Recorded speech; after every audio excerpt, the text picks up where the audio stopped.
So, good evening, everybody.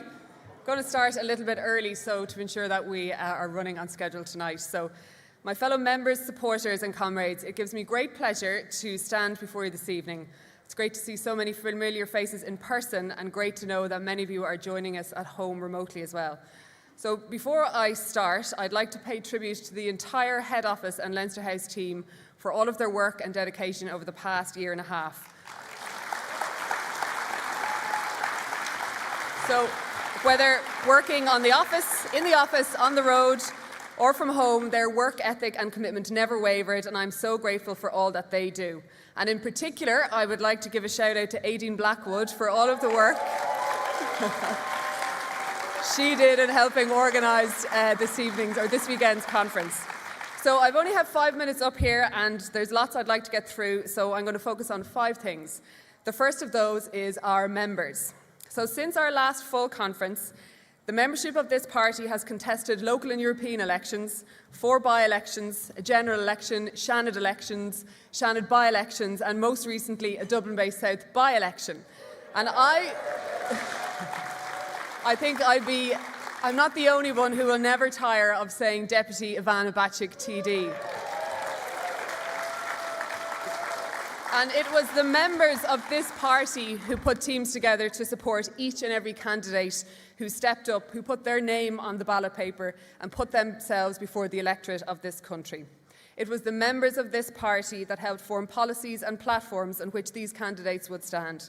The same membership who campaigned and canvassed door to door when that was possible, and through countless innovative remote campaigns when the pandemic forced us all to reorganise our lives. Our members are the engine which drives all of our election campaigns. We have tasted bitter defeat, we have relished our sweet victories, and there will be many more campaigns and elections yet to come with the starry plough of our party proudly on the ballot paper. The second thing I'd like to mention tonight is our members, and in particular a certain member from our Wexford Town branch, a member nearly all his life, I think it'd be fair to say. Brendan Howlin proudly led this party during one of our most challenging periods. He did so with the grace, professionalism and statesmanship that is testament to the character of the man, and we thank you, Brendan. Another member I'd like to mention is from our Ardara Dinny O'Donnell branch. Alan Kelly has led the Labour Party since April 2020. At a time when the country was shutting down, Alan injected a sense of energy and enthusiasm into the party. Under his leadership, the entire Parliamentary Labour Party team, our councillors and our local area reps have ensured that the values of this historic party are at the heart of communities across Ireland. I'd also like to pay tribute to 3 particular members, to Jack O'Connor, to Gina Doolan and to Sinead Ahern. All 3 of these members gave the party great service as party chair, party treasurer and as vice chair, and I think Sinead might be tuning in from home, so if you are, hello Sinead. We thank you all, and I also want to wish Lisa Connell, who I think we will all agree did a fantastic job this weekend, and to wish Conor Power the very best as they step into their new roles. So the third thing I would like to speak to you about tonight is our members. So while the pandemic was an extremely difficult time for us all, it also forced us to change the way in which local branches connect and organise forever. I want to thank the many members who set up virtual meetings for the first time, who created constituency WhatsApp groups or even called around to help connect our colleagues and comrades who may not be as tech savvy as they would like. Thank you all. Sadly, there are members who are no longer with us, and we think of their friends, their families and loved ones this evening too. So I only have another minute or two, and there's some very important things I'd like to mention while I still have the time, and one of those is our members. So our numbers are growing, my friends. Since the beginning of the pandemic, hundreds of new members have joined us, driven by a desire amongst the citizens of this country for a fair, responsible and trustworthy left voice. People are returning to the party that has stood for the working man and for the working woman since before this republic was established. And it gives me great pride to report to you today that it is women in particular, women who value equality for all, who value our children's education, who values her community's access to healthcare, who values these and many more issues. It is her and those like her who are joining us in ever-increasing numbers. This year, for the first time in the history of our party, more women have signed up as new members than men. And to each and every one of those women who are in this room tonight or tuning in from home, I want to tell you that this party is your home, and there will always be a place for you here.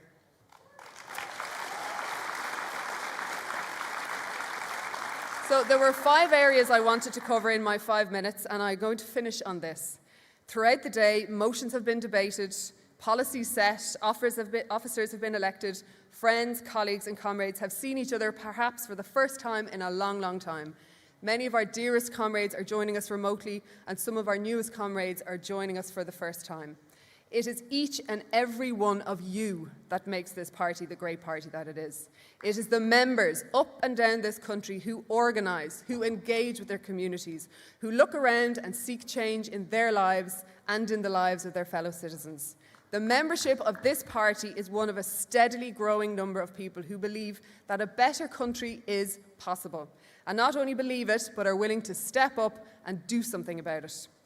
We are only as strong as our members, and given all of the conversations I've had over the past 2 days, all of the faces I've seen here today, all of the enthusiasm, the creativity and the drive among the membership, given all of that, I have never been prouder of the membership of the Labour Party or more hopeful for our future. So thank you all, and I hope you enjoy the rest of the evening.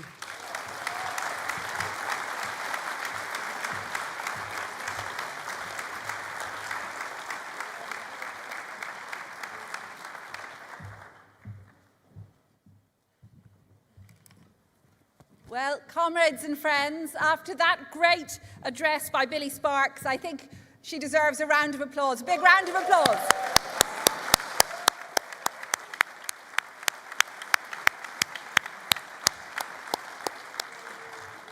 For our wonderful General Secretary, Billy Sparks. And as Billy said, tonight is about honouring members. This next session is always a highlight of Labour Party conferences. It's when we honour our members who have given such long service, and we call this, as we all know, the Long Service Awards. And I'm really proud and honoured for the first time to have been invited to give the Long Service Awards. And it's going to be a real treat to hear some of the personal stories about some of our most distinguished and most seasoned and most experienced members who are here before us this evening. So I know you're going to want to give a lot of applause, but I'm going to ask you in the interests of time that we give everyone a big round of applause at the start and at the end of the presentations, if that's okay. And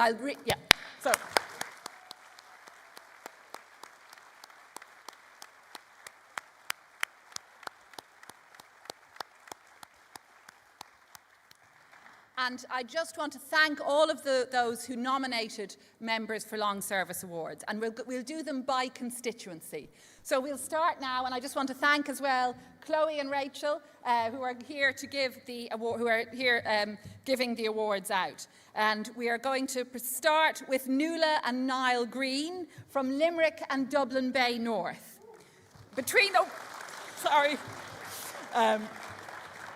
Between them, Niall and Nuala Green have clocked up 110 years in the party, and they have been active in many constituencies. Indeed, Niall was described by the Irish Independent in June 2006 as one of the Labour Party's best-known backroom strategists in the 70s and 80s, which is a real accolade. He also served as Jan O'Sullivan's election agent between 1998 until 2020, and Nuala has been active since 1968 in the party and was very involved in the first document of the Labour Women's National Council. So Nuala and Niall Green, you're very welcome to receive the first Long Service Award. Our second awardees are from Dublin Bay North. Our second set of awardees are from Dublin Bay North. Eamon McAteer, Michael O'Halloran and Shay Mills.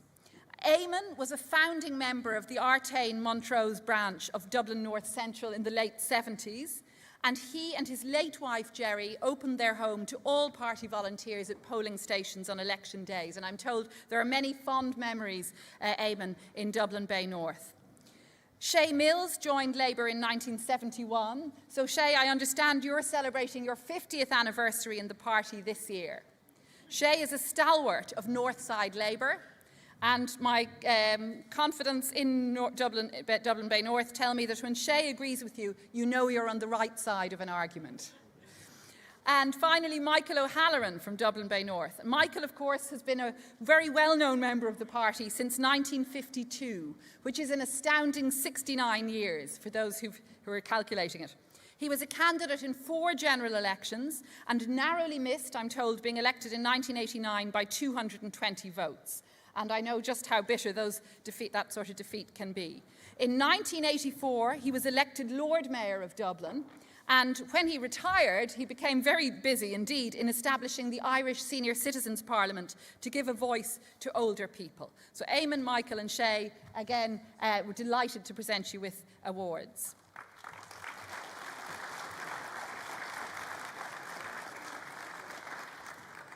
Thank you, comrades. I think we will do the applause after each group. It's too hard not to, and we will have time.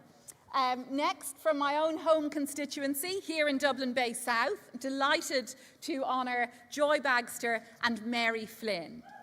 Joy is a long-standing member who has no excuse for not going to Rathmines branch meetings as they take place 2 doors away from her own house. So no excuses, Joy. She joined Labour originally because of Rory Quinn, so he was the influence on her at the time, and we are all delighted that Joy intends to keep attending meetings for another few years yet. As for Mary Flynn is an icon within Labour, a long-time member of Labour Women who has worked tirelessly over the years to ensure that feminism always remains at the forefront of our campaigns. Mary worked night and day throughout the by-election this summer, transporting leaflets and canvassers around, and we are forever grateful to her for that. She always arrived, like the cavalry, just in the nick of time. Thank you, Mary.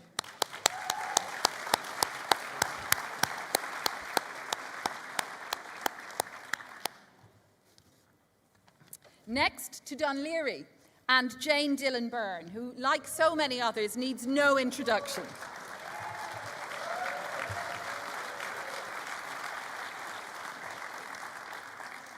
Jane proudly served the people of Dún Laoghaire for 40 years, from 1974 until her final election in 2014, where she lost out after a mammoth recount by only 9 votes, an even tinier majority. In 1975, she became the first woman Cathaoirleach of Dún Laoghaire, to be followed by many others, and she ran in the European elections in 1979 and for the Dáil in the 80s. And of course, as we all know, Jane has been an active sea swimmer since long before it became a trendy lockdown activity.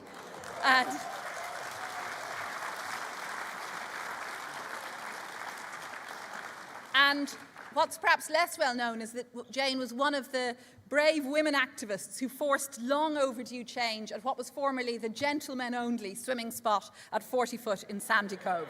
So thank you, Jane. On behalf of all us women sea swimmers, Gur Magat.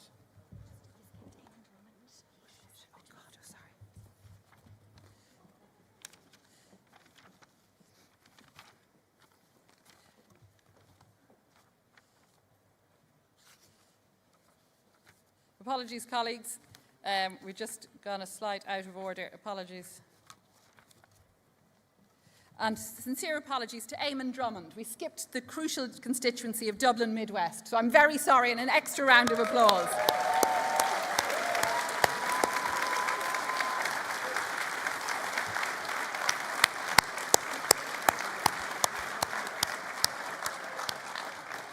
Eamon first joined Labour in 1966 and served as chairperson of the Dublin South West constituency, which of course later became Dublin Midwest when Clondalkin became part of the new constituency. So thank you on behalf of Dublin Midwest, Eamon, for your service.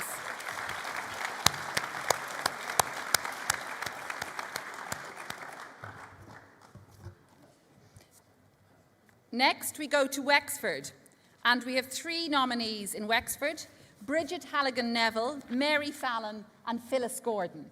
And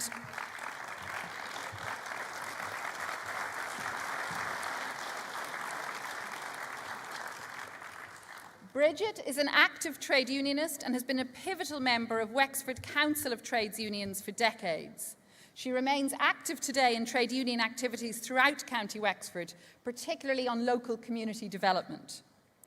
Mary Fallon is a lifelong Labour member and activist, and another constant campaigner who has walked more miles in town estates and country boreens for Labour candidates than anyone else in Wexford. Always cheerful and determined, and a delegate to every party conference, Mary is the embodiment of the loyal member that sustains this party. And last but not least from Wexford, Phyllis Gordon, who I'm told was born into the Labour Party, because Phyllis, your late father, Kevin Keogh, I'm told, was treasurer of the Wexford Town branch for many years, going back indeed to Brendan Corish's time. And Phyllis is always among the first to gather in the Corish Memorial Hall for election canvasses. I'm told there's not been one election over the past 40 years that you've not been involved in. Thank you for your long service.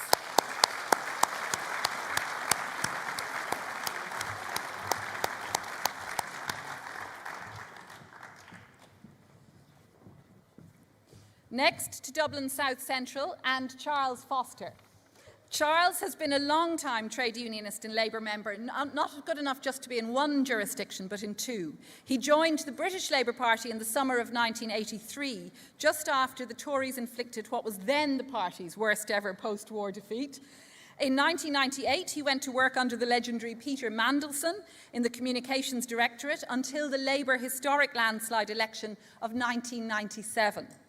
And having worked like someone in the thick of it, great comedy, and having done his job in electing a progressive Labour government in Britain, he moved to Ireland later that year and has been active in Dublin South Central in every local and national election since, and indeed was very active on the by-election this summer too in Dublin Bay South. So thank you, Charles, for your service.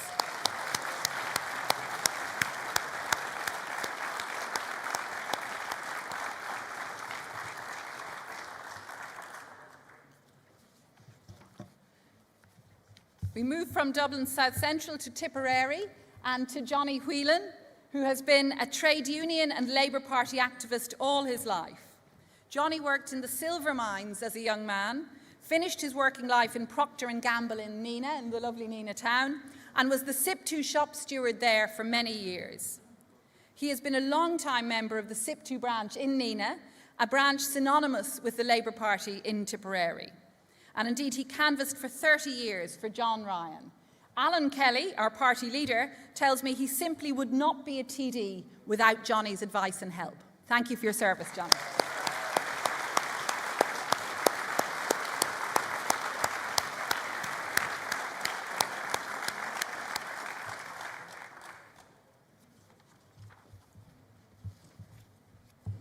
Our next group is from Kildare South constituency, and we have John Callaghan, Maureen Cullen and Kathleen and Paddy Phelan.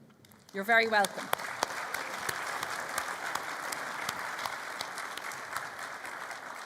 John has been a member of the Labour Party for over 50 years, and both his parents handed down their commitment to the party to all the Callaghan family. At election time, John, I'm told you're famous for using your farming and sheepdog handling skills to deter any dog who may wish to harass our canvassers. And I'm told that with your skills, no door goes unknocked, however ferocious the canine guard. We could have done with you in the by-election.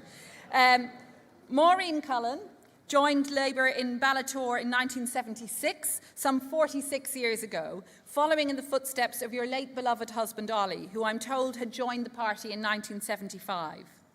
Maureen continues in her role as secretary of the Ballator branch, and my sources tell me the best part of the branch meetings after the obligatory row, which we never have in Dublin Bay South, is the tea and cake in her home.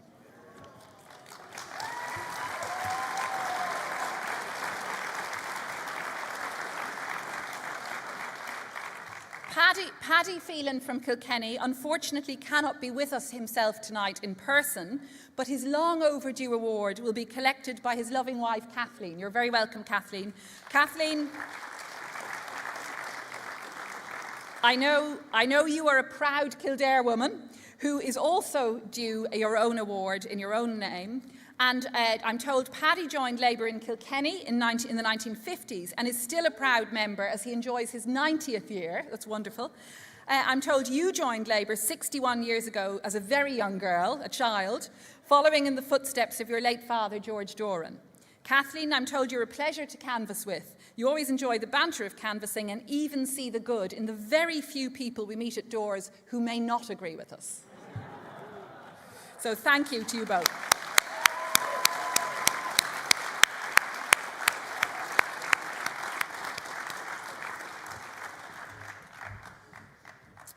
And the last recipient in person, but by no means the least, from Dublin Central, we have the great Seamus Moriarty, who...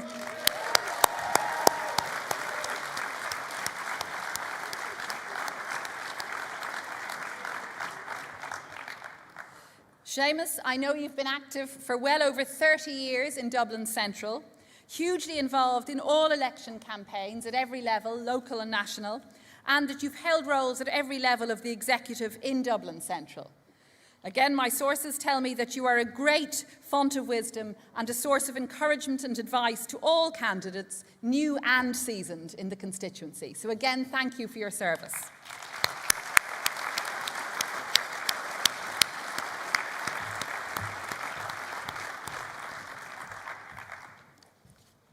Comrades, we've honoured just some of our wonderful long-standing members tonight for Labour, and I know you'll agree with me that this has been a real highlight to have recognised and acknowledged the enormous level of service that has been given on a voluntary basis by so many over such a long period. And just listening to the length of time that many of those with us tonight have been members, one can't help but be humbled by that extraordinary level of commitment to this great party. So I want you to join with me again in giving all of our recipients a really big round of applause.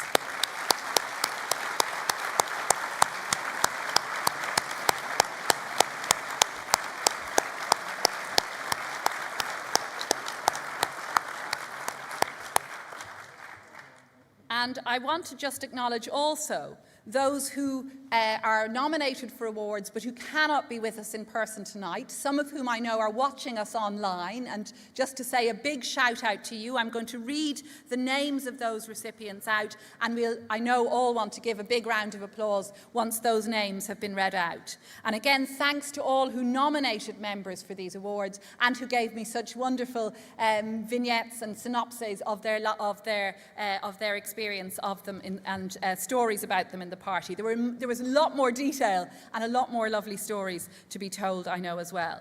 So those who cannot be with us tonight are as follows. Michael Devan from Cork North Central. Oh, why not? Joe Shields from Louth.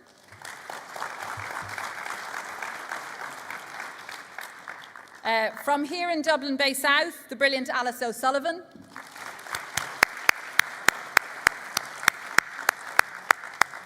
And again in Dublin Bay South, someone who I know we all know with enormous fondness and has worked so hard for the party for so long, Denise Rogers.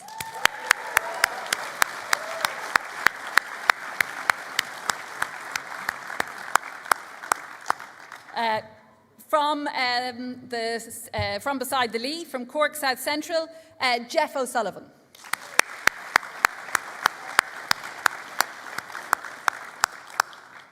From County Louth, we have Tom Minogue.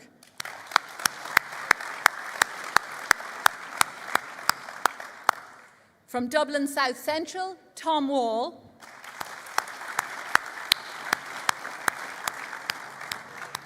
From Cork East, John Mulvihill.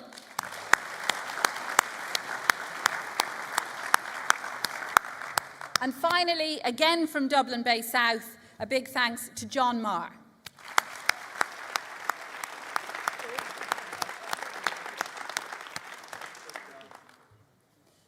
Comrades, that concludes the Long Service Awards this evening. I know we will just have a very short few minutes, I think, before we... 5 minutes, I'm told 5 minutes, just to settle yourselves in your seats before we start the welcome for our party leader, Alan Kelly, TD. So I might ask you just to take a few moments just to relax and to take a breath and behind your masks, and we will be back in a few moments on stage. Gur Magrath.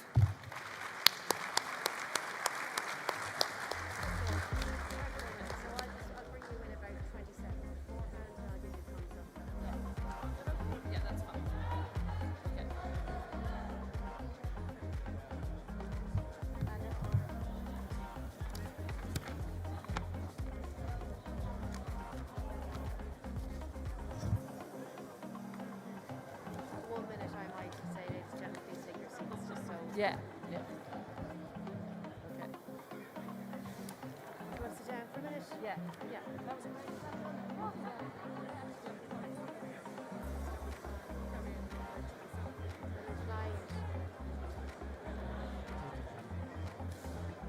I had a chat with Alan and I said, don't worry now, Dermot is there. He follows you. I know. Thank you. It's just on my mind. Yeah, no, I did. I said, he'll go whatever speed you want. It's not. Yeah. Yeah. I said, if he doesn't control the speed, you control it. It's pretty.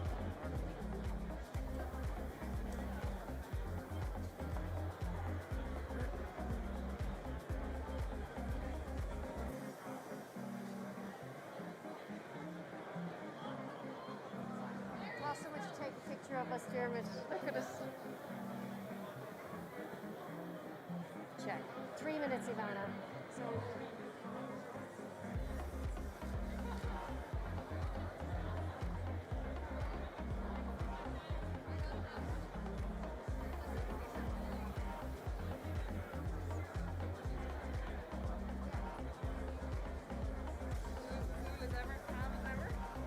Try.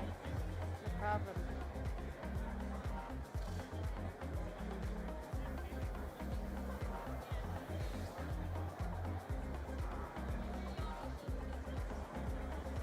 Yeah, I'm going to put her on and give her a bit of a delay with her coming on to take his, he'll take his applause a bit on stage, and then I'll bring her up, just so he's,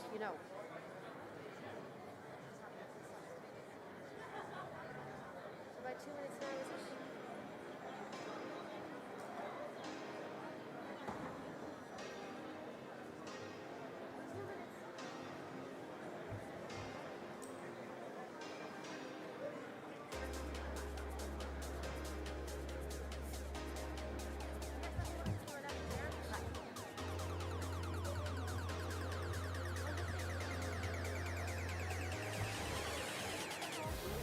So feel free. Ladies and gentlemen, if you could take your seats, we're not long to starting. Thank you very much. If everyone could take their seats, thank you very much. 1 minute. So I might just cue her to walk into position, Dave. She's just at the side here. Is that all right, or would you like her to be on stage?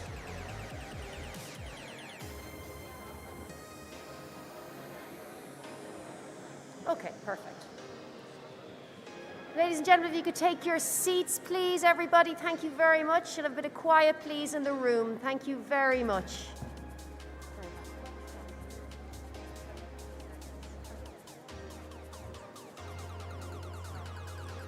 Check, we have 1657.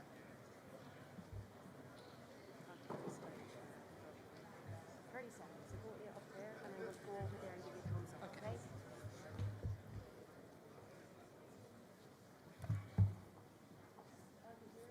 Okay, thanks.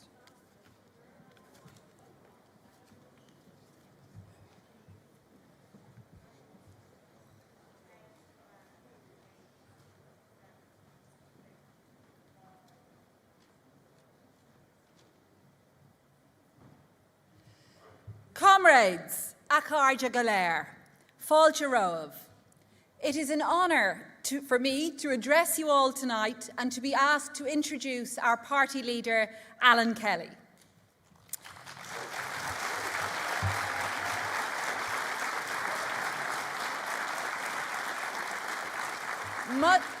Much has changed, comrades, since we last came together to debate, to discuss and to rebuild.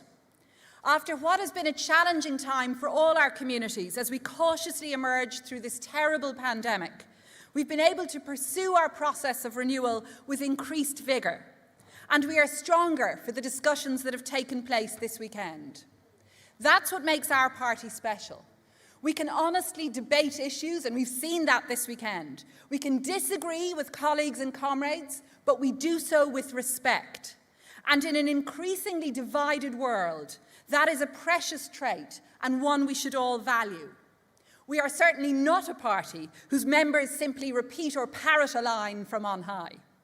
We are a party that thinks, that debates, that has room for dissent, and that values diversity. And long may that continue.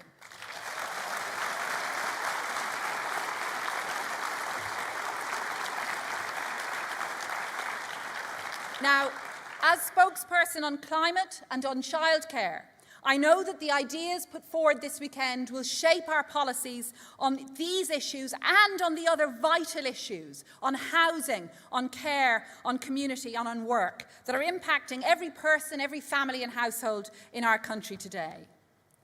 Now, something else has changed since we last convened a conference. I've got a new job.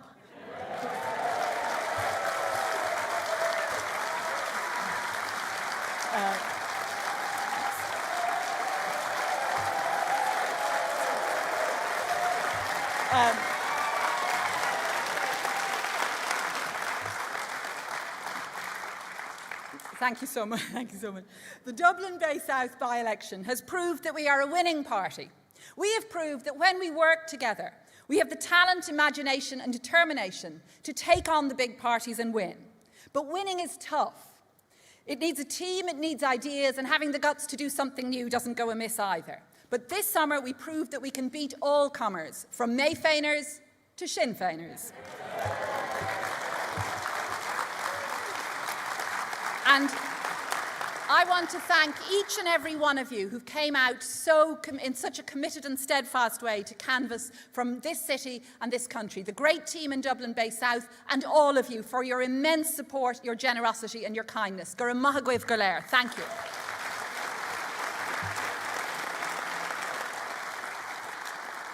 Working together, we proved that our values, our left-wing principles, our belief that this country and this planet need radical change to give every child a better future, all these resonate with people and with communities. And we need to carry that belief and that campaigning spirit through to the next election. And now it is my great pleasure to introduce the person who will lead us into that election, our party leader, Alan Kelly. I know that Alan is delighted finally to have the opportunity to travel the country, to meet party members and supporters, and to speak with their communities. And in this way, more and more people are getting to know the Alan Kelly that I know. A person who is deeply rooted in his beautiful hometown of Nenagh, whose commitment to family and community are at the root of his political philosophy. A person who is hardworking, committed, and resolute. A man who's determined to rebuild our party, to strengthen our voice, and to ensure that our values of equality, solidarity and community will shape this nation over the next decade and more. Comrades, it has been good to get together again this weekend. It has been refreshing to hear new ideas and new voices. The challenge before us is significant, but we won't waver. Ireland has always needed a genuinely progressive, social democratic and socialist alternative to deliver real change, to deliver a new deal on climate, on care, on housing, on health, on education and on work. And the Labour Party is that alternative.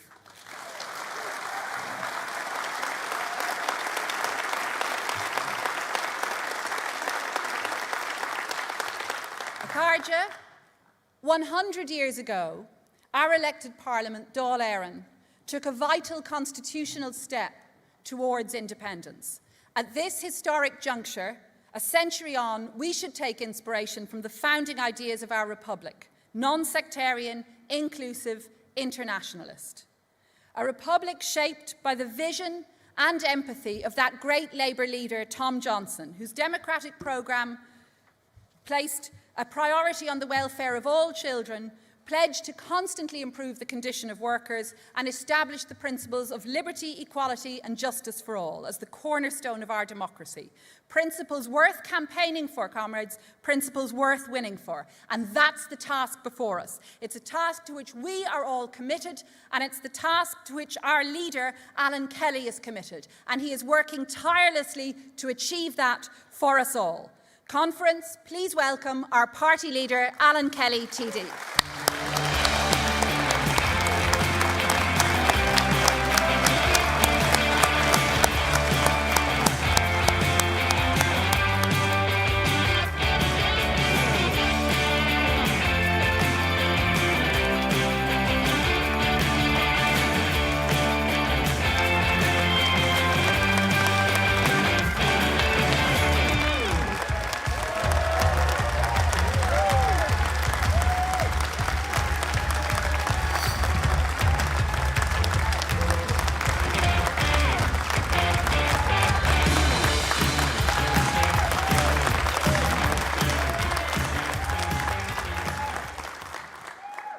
Friends, thank you.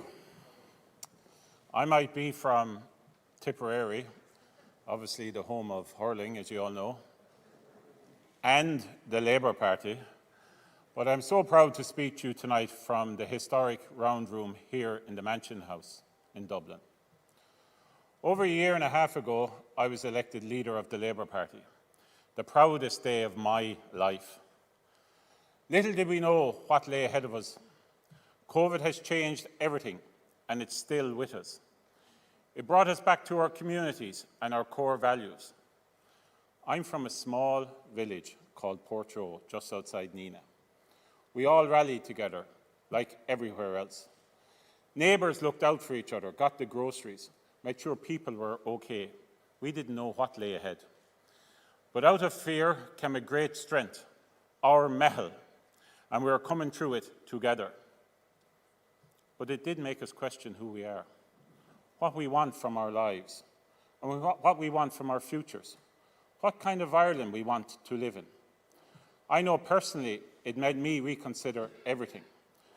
How much time I spend with my wife, Regina, and my kids, Eva and Senan, and my elderly parents, Nan and Tom. It made me think about what kind of Labour Party I want to lead. And I thought of people who inspire me and motivate me. My parents leaving school at 11 and working every odd job to give me an education and every chance in life. And my good friend, Vicky Phelan. Vicky, you are so much in my thoughts tonight.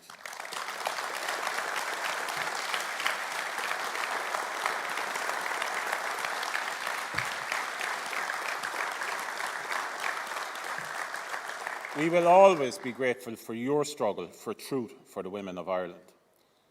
I think of people like Niamh Brannock, who helped me and so many others go to college with 3 third-level education.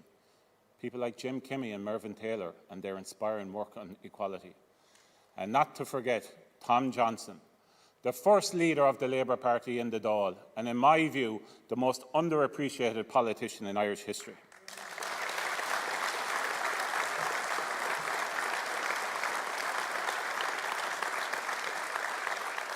And recently I've been able to get out and meet with people again. What I heard was the stories of hard-working people struggling to get by, listening to families in Donegal and across the northwest with crumbling homes because of mica, hearing from people in Maynooth locked out of the housing market, speaking with students in Cork who can't find digs and struggle to afford college, and in Dublin, the frustration of young healthcare workers because of the soaring cost of living. A hunger for action and change. A hunger for a real alternative, a hunger for a new deal. And that's why, as leader of the Labour Party, I want you to know, I will be your voice, the voice of those who are running to stand still, with the courage to speak up and the humility to listen. Because the time has come again for a new deal, to make Ireland a fairer, kinder, better place. And the Labour Party will lead that change. Why? Because we always have.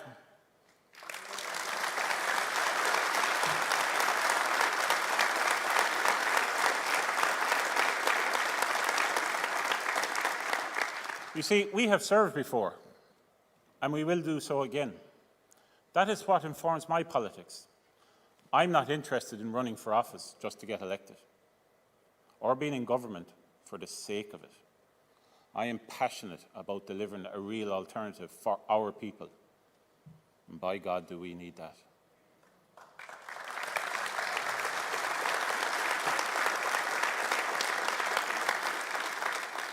From the first all in this room over a century ago, Labour has always led that change. We don't just talk about it, you see, we make it happen. And that is our mission, and it is never easy, but it's what distinguishes us as a party. We must be positive about our future, and if we set our minds to it, we can act. And we can win again, just like we did in Dublin Bay South.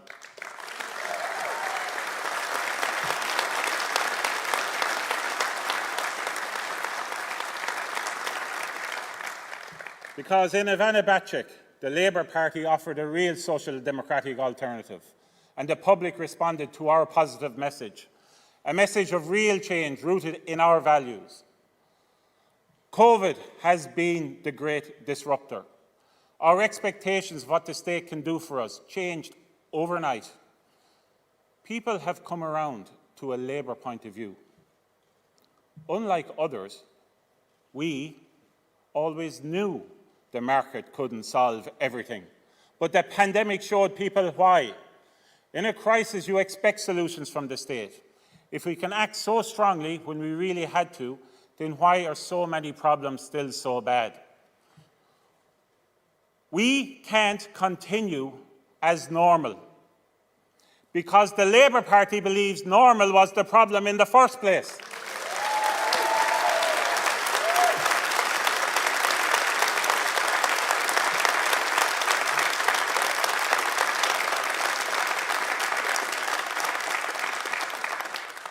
People want security in their work and in their homes, a safety net to catch them when a child falls sick or an elderly parent needs care, childcare that doesn't cost more than a mortgage, and universal access to education, respect for our way of life, whether urban or rural, that doesn't pit one against the other, and a plan to save our planet delivered with real urgency.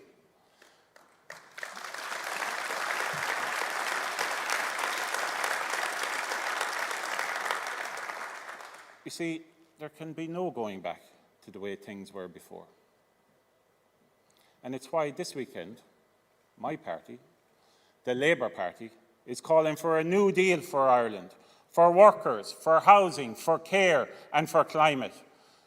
Because too many people are just about getting by or not at all. Under pressure from the rising cost of living, any surprise, an unexpected medical bill, or extra fuel costs brings worry and distress. Working families should be able to afford a modest holiday, a pizza at the weekend, and be able to change their car every few years. Work must always pay.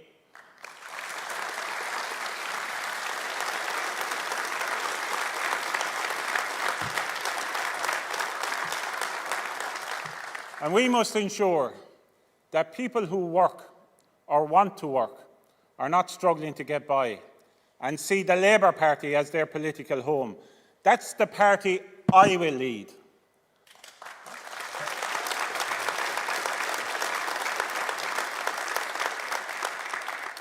And we will be working with the trade unions to make it a reality. This is core to who we are as Labour people. Bread for all, but there must be roses too.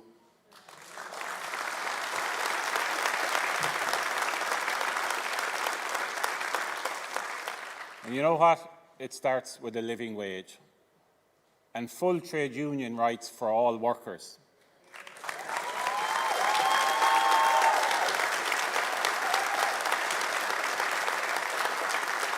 There is an epidemic of low pay in Ireland, and everyone gets a raw deal in a low-wage republic.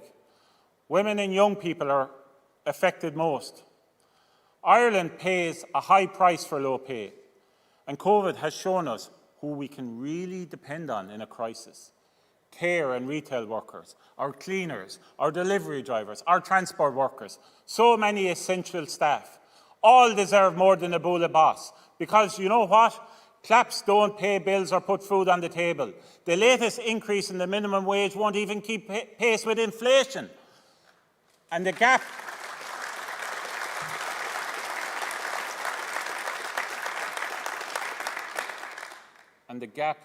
with the living wage is only growing.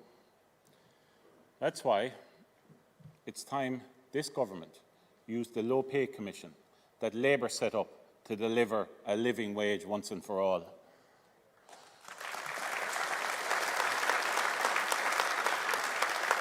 And the New Deal also means the right to be represented by your trade union in your workplace, because together we are stronger.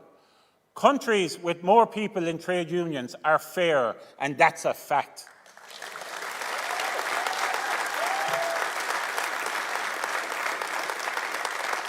Workers in Ireland need a right to collectively bargain. They need a right to paid sick leave, a right to disconnect, and a right to switch off. But I can assure you, the Labour Party will be relentless in our efforts to secure those rights. So what workers need and what workers deserve is a New Deal that gives them decent pay and protection.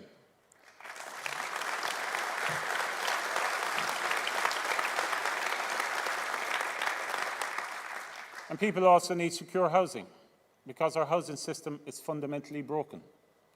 Young people believe they will never follow in their parents' footsteps with their own forever home. The cost of renting has simply become obscene. The latest government plan is more of the same, tired efforts to pay off private developers. They're setting up a housing commission, but its terms of reference must be radical.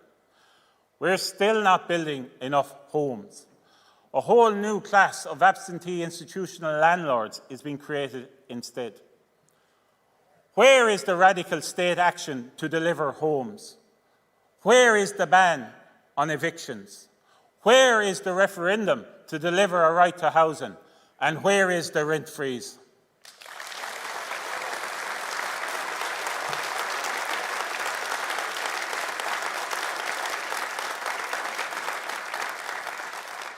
I was able to freeze rents for 2 years in 2015. But since then, the Conservative parties in power have allowed record increases. There is no constitutional issue here. I should know. So government, just do it.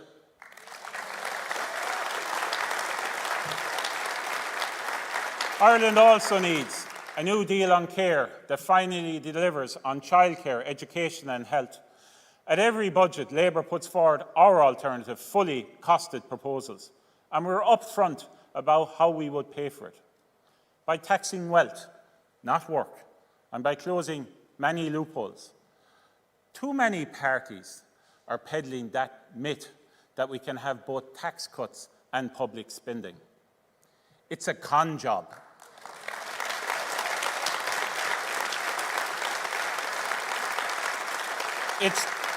It's total lies. They are lying to the Irish people, pure and simple. Populist nonsense that the Labour Party representatives will always call out.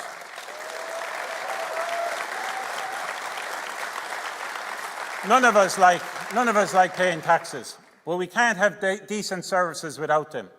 And you can't call yourself a left-wing party if you're against a property tax.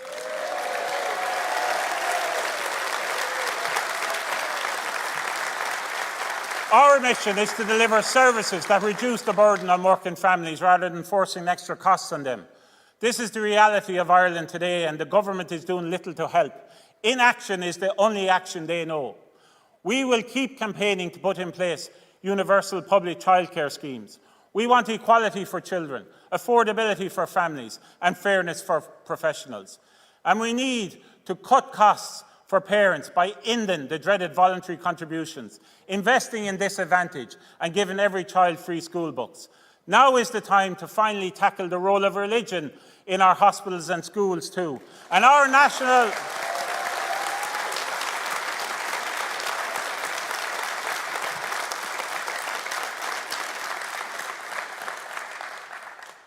national maternity hospital must be publicly owned and controlled.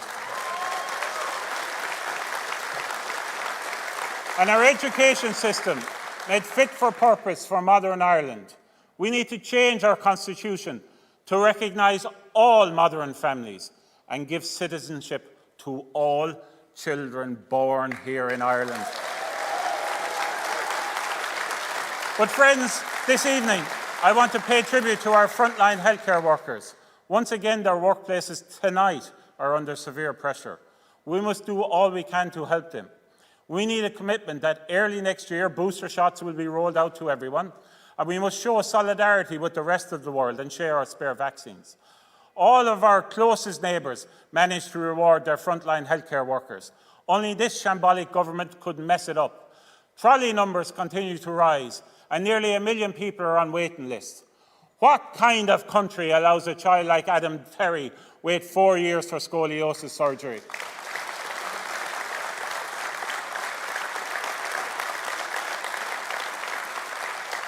The only answer from government to delays is to shovel more money into profit-making private healthcare services. It's immoral. We're meant to be developing a single-tier health service, not slowly privatising it.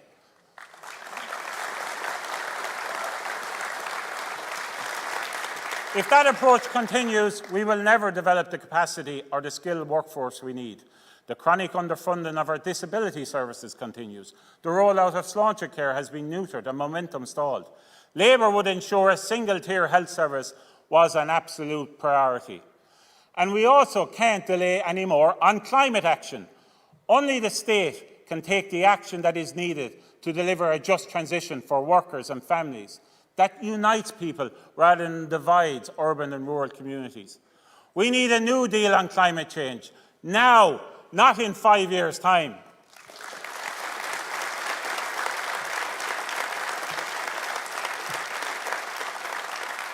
When it comes to retrofitting, forestry, offshore wind and new technologies, it's taken far too long to act. In fact, it's embarrassing, because right now, workers and businesses are paying the price of delay. Fuel costs are spiralling out of control. Those in rural areas with no other option but to drive a car are paying the price. Those waiting on the Metro and Dart Plus are paying the price. Those in poorly insulated homes are paying the price. That's why Labour wants a carbon credit for ordinary working families, and why we're calling for the VAT rate to be cut on fuel for the coming months. The window of opportunity to act is being squandered, and it is a betrayal of the next generation, for my children, Eva and Senan, and yours.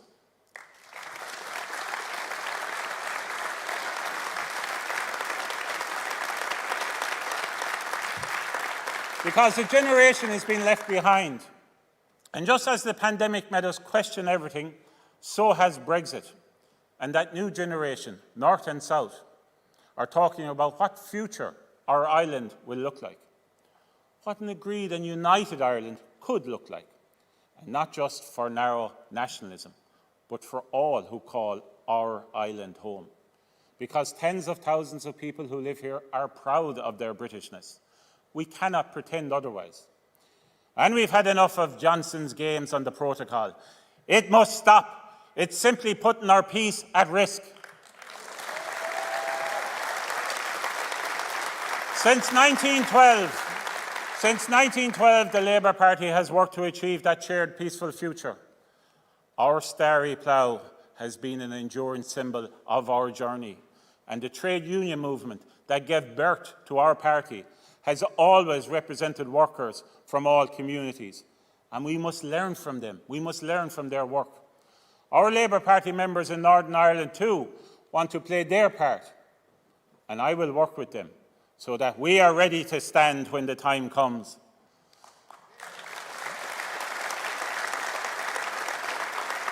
And Labour will work closely with all those who want to achieve a shared progressive future. It cannot just be left to those who until very recently advocated for sectarian violence. And remember, dialogue means listening as well as speaking.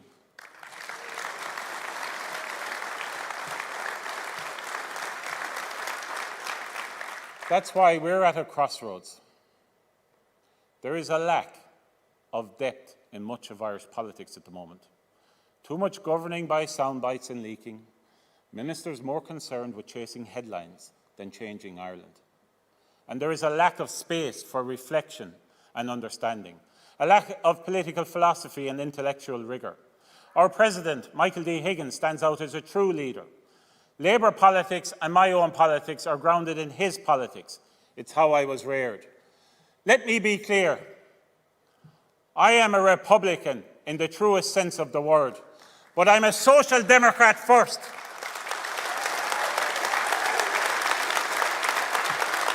That's what distinguishes me and my colleagues from other parties. When it comes to politicians, we're not all the same. There is a real political choice facing people. Which ideology do you follow? Is it nationalism or is it social democracy? And when you break it all down, what is your biggest priority? I'm a Social Democrat and a proud, proud Irishman who aspires to deliver a united Ireland. But I know what comes first for me. At this moment, I believe that our biggest priority for everyone on this island should be getting a home, getting the medical treatment you need, and providing for your children, whether you live in the East Wall in Dublin or East Belfast.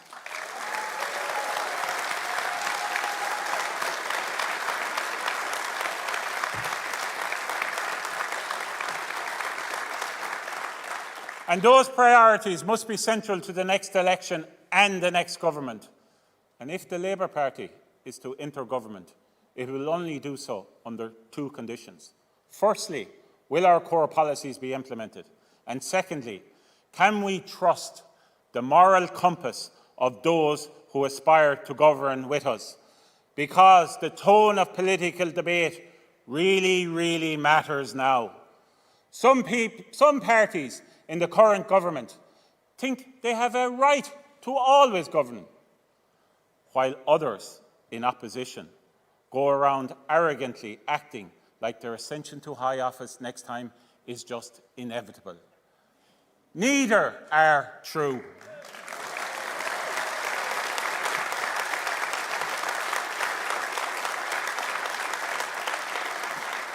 You, the people of Ireland, will decide, and there is always a third option, as we proved in the recent by-election win.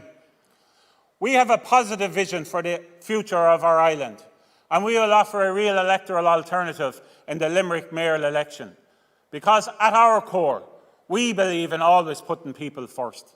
And as our very own Michael D. said on the centenary of 1916, a democracy is always and must always be a work in progress.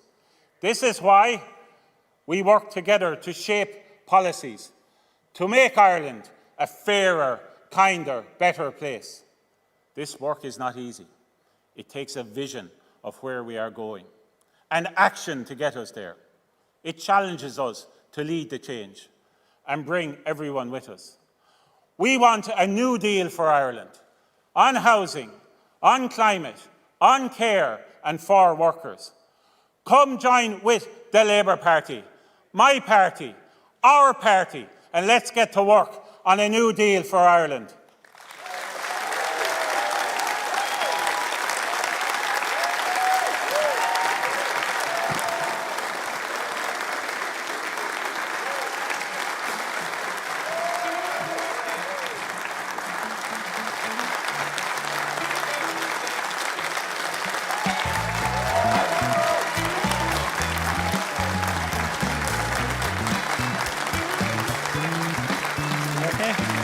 Right? Smile.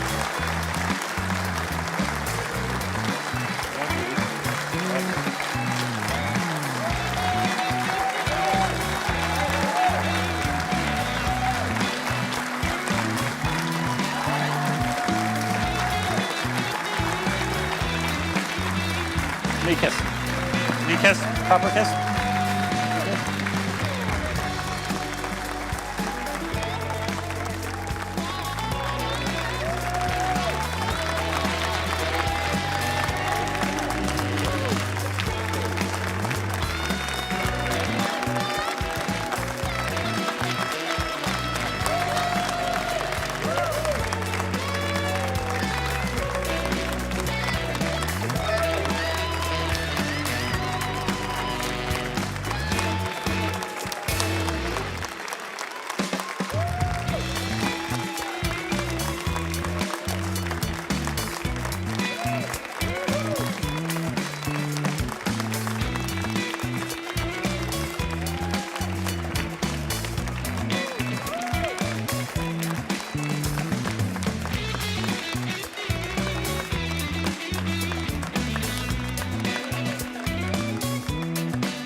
Ladies and gentlemen, one of the most important announcements of the evening. Ireland have beaten the All Blacks 29-20.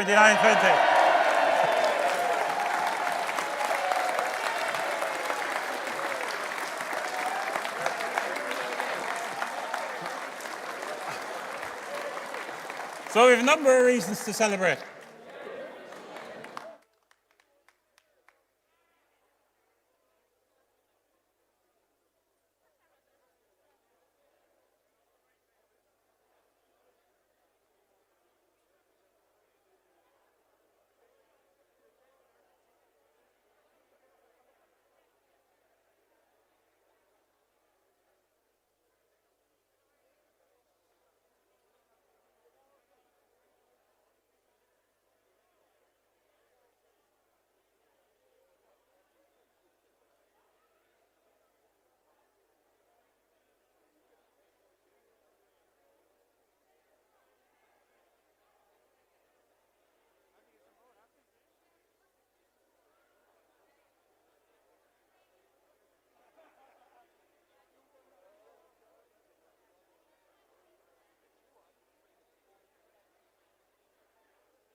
Hi everybody, I know you're all very excited and energised after our party leader's speech and the news of the All Blacks defeat.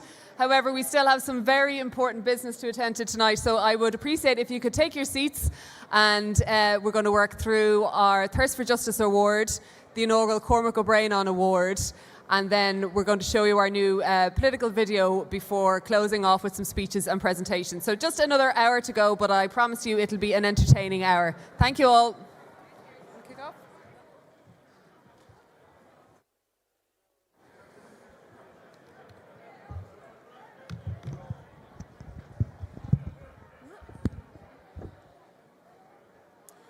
Folks, can I invite you all to please take your seats as we come to a very important part of conference, which is our annual awards.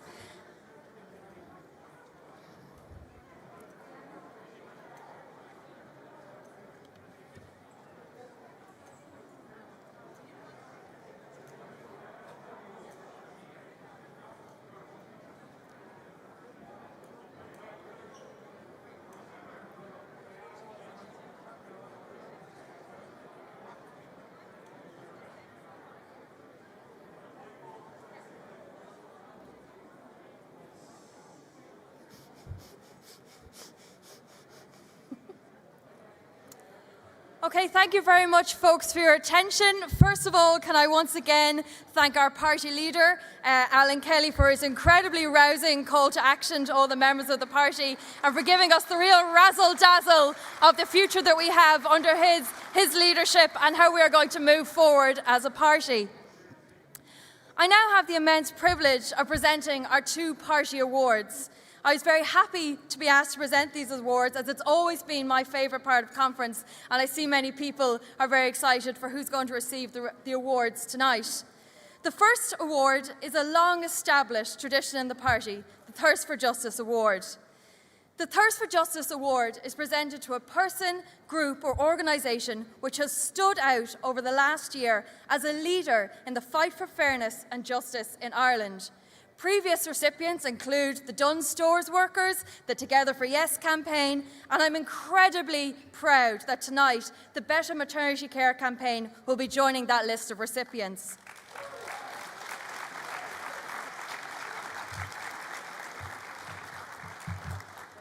This campaign has been standing for labouring mothers and pregnant people who, in their most medically and emotionally vulnerable hours, have been expected to labour alone in hospital while their partners, relegated to the role of visitor, wait outside in car parks and on the pavement to hear the news of the well-being of their partners and children. Women have been left without the support of their partners through pre-labour pain, without the moral support of their partners, many who serve as advocates for them while they are in labour, and they have been left without the practical support and extra set of hands needed when trying to breastfeed, heal from labour and come to grips with the overwhelming reality of new parenthood. For some, these restrictions have even meant receiving the most tragic and heartbreaking news alone and without a loved one with them to hold their hand, to ask the necessary questions or even to grieve with them. The Better Maternity Care campaign has put the voices of pregnant people and their partners to the fore and have rightly pointed out that a global pandemic is not justification for dehumanising maternity care.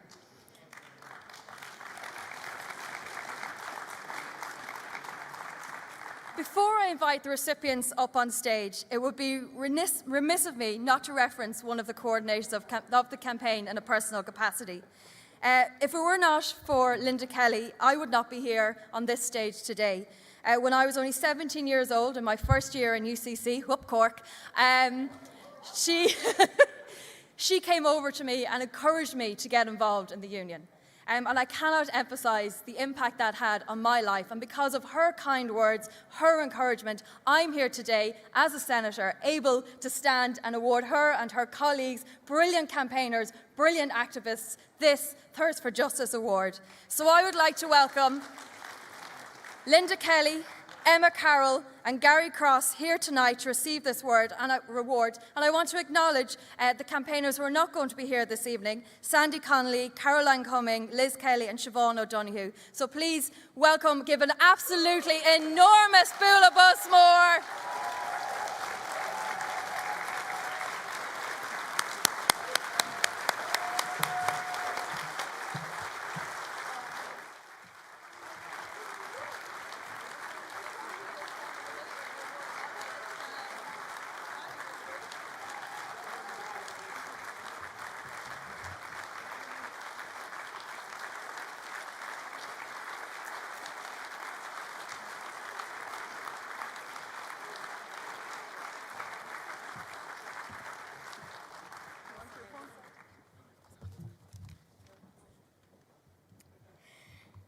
Thank you, Annie, for that wonderful speech, although I'll pay you back for reneging on your promise not to make me cry.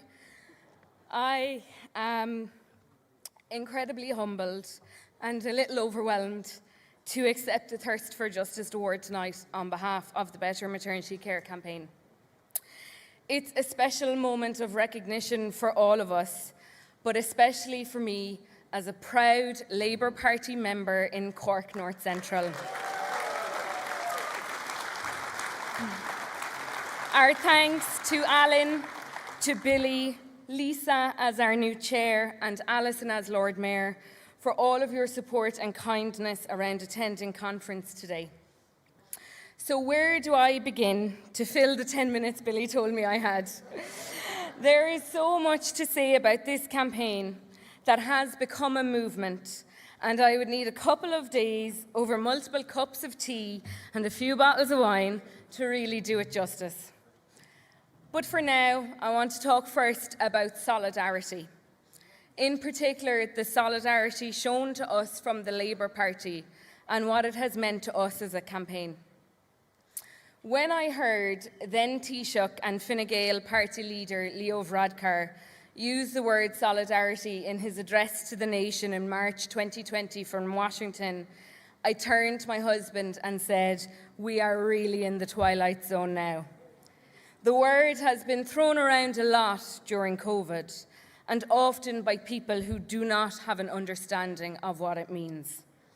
And I can tell you, hand on heart tonight, that this party, from its leadership to its members across the country, in all corners of Ireland, understand what solidarity is.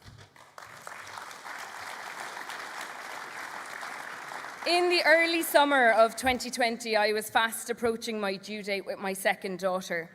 The country was opening up, and maternity hospitals in Dublin were relaxing their policies on partner restrictions. But nothing was changing in Cork, the newest maternity hospital in the country. That really puzzled me, so I thought I'll go look at the government roadmap, which had been just published to a lot of fanfare. 64 pages and not one single mention of maternity service. A planned, essential service with over 60,000 patients every year. I obviously then contacted the hospital. I never got a reply. So I turned to Peter Horgan and Sean Sherlock as the Labour TD and office in Cork. And the immediate response was, "How can we help?" And it was somewhat serendipitous a few weeks ago that Peter became the first official gentleman in the antenatal wards in Cork University Maternity Hospital when he welcomed his second child. That response of "how can we help" comes from a place of allyship, and one that is very much framed, in my opinion, from the work that is done and has been done for decades by Labour women. And I see Ellen there. I want to thank you in particular as well for all your support. And to the incredible Hannah Deasy, who has been a huge personal support right throughout this campaign. Peter and Sean's response were the first of many acts of solidarity. At our first campaign event, where we handed in a petition of 60,000 signatures to the HSE, my close friend and constituency colleague John Maher was there to support us. At the Coombe Vigil, Senator Rebecca Moynihan joined us. At our first online rally, our leader, Alan Kelly, joined us and spoke passionately about this issue. All of this before we were popular, all of this before we had a media profile. And on I could go, but I won't keep you here all night. I do, though, have one person to single out who's not here today. That person is Kathleen Lynch. I met Kathleen during the summer at our first outdoor constituency catch-up at a point of real frustration in the campaign, and I picked her political brain. She gave me some guidance, we agreed a course of action, and she put it into action the following week. And that intervention that she made has been pivotal to our success. I won't forget it, and the campaign is indebted to you, Kathleen. Now I know that if Kathleen was here, she'd wave me away like that, as I'm sure would Alan and Rebecca and Aidan and Jed, all who have shown such solidarity. Because maybe to you it doesn't seem like a big deal to send a tweet or to write an email or to share a petition. But to us, and to all of us who have experienced these restrictions, those moments of solidarity are the antidote to the deep, deep loneliness that we have experienced in the maternity services. A loneliness that I cannot put into words, but that only those who have experienced it with me know. It empties you, and your acts of solidarity have helped to fill us up. It is the antidote to the dehumanisation from our hospitals who never reply to us. And it is the antidote to a government policy of cruel separation of partners and families at a transformative, vulnerable moment in your life. These restrictions, by the way, are still in place today, which makes this occasion for us bittersweet, because we know that today in Letterkenny and in Waterford, women are still labouring on their own because their hospitals think they don't need to follow national guidelines, and that is not good enough. It is still the case in the main across all maternity units that partners are completely excluded from antenatal care, and that is not good enough. So our campaign, despite significant progress, is not over. And that progress was hard fought for, with shadow reports, compliance checks, multiple media interviews, mobilising online, petitions, emails, representations, and a march outside the Dáil 6 weeks ago. Oh, and we raised €5,000 in less than 24 hours to publish an ad in the Irish Examiner. I'm exhausted even thinking about it. I'm actually not even quite sure how we did it. And we will continue, because we're stubborn, but we will continue, and we know we have your full support, to campaign for a return to pre-pandemic access for one nominated support partner at a minimum.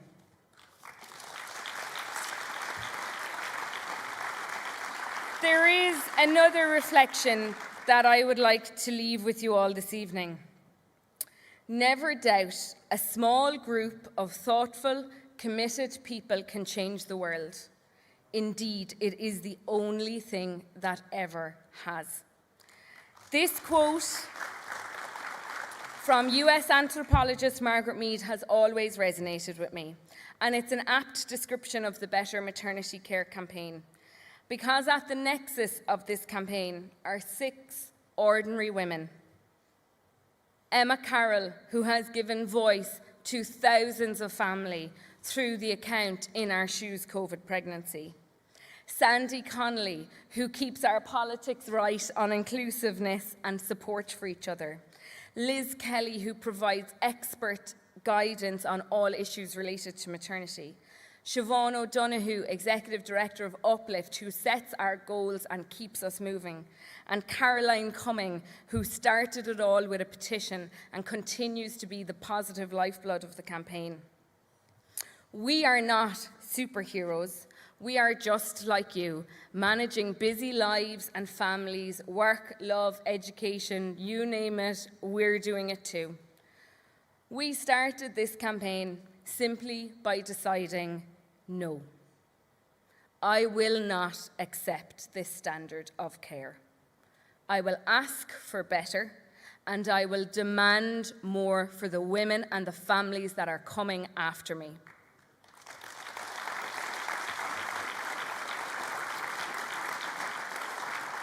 And we are incredibly supported as a campaign by our own North Stars. Joe, Gary, who's here, Brian, Stephen, Mark, and our family circles, who cheerlead us constantly to use our collective strength to fight this fight. It has been transformative for us, as we've been joined by an absolute galaxy of families across the country on this journey, and working together with everybody to demand a universe where we are all treated better. So if I can impart anything, let it be this. Apathy is the drug the status quo and old Ireland thrives on, and we need to kick the habit. I promise, I really am very close to the end, but I want to mention one more person, and Alan got there first. but someone I was lucky enough to meet at the last Labour Party conference I attended, and that person is Vicky Phelan. After my first experience of the Irish maternity services pre-COVID, I lost my voice, I lost my confidence, and I lost my belief in myself. Seeing Vicky Phelan hold the state to account by using her incredible voice and by standing in her power and her truth is a lesson to all of us, but especially to all of us who are women. When we speak out, the change is transformative, the legacy is impactful, and our society is renewed. So in tribute to Vicky, I leave you with this poem, Legacy, from the Canadian poet Rupi Kaur. I stand on the sacrifices of 1 million women before me, thinking, what can I do to make this mountain taller so the women after me can see further? Grev míle maith uibh go léir.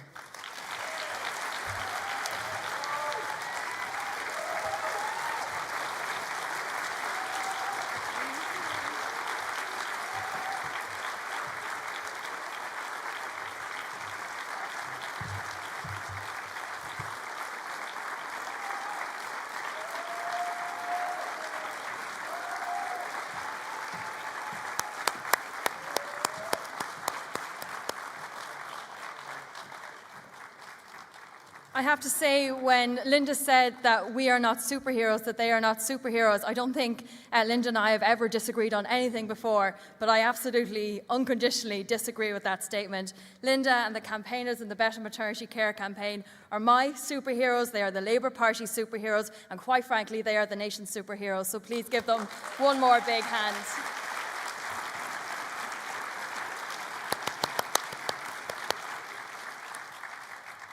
I now am going to move on to the Cormac O'Brien Activist of the Year Award. I'm immensely proud to present this next award. This award is presented to an activist under the age of 30 who has made an outstanding contribution to social justice activism.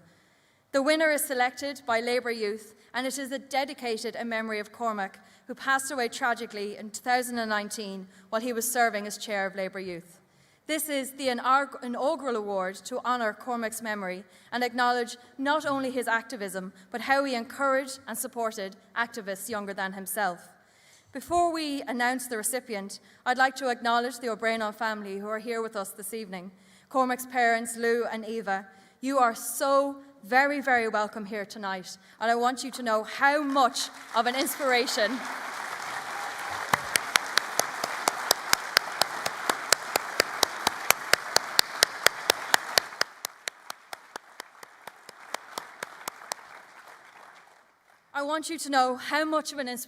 Cormac was and continues to be to all of us in Labour, especially us young members, although I might be pushing young member now a little bit. His commitment to social justice and dedication to the party was remarkable, as was his kindness, intelligence, friendship, which I know was dearly valued by many in Labour. We all desperately miss Cormac, and we are proud to remember him tonight, as we will for the years to come at Labour Party Conference.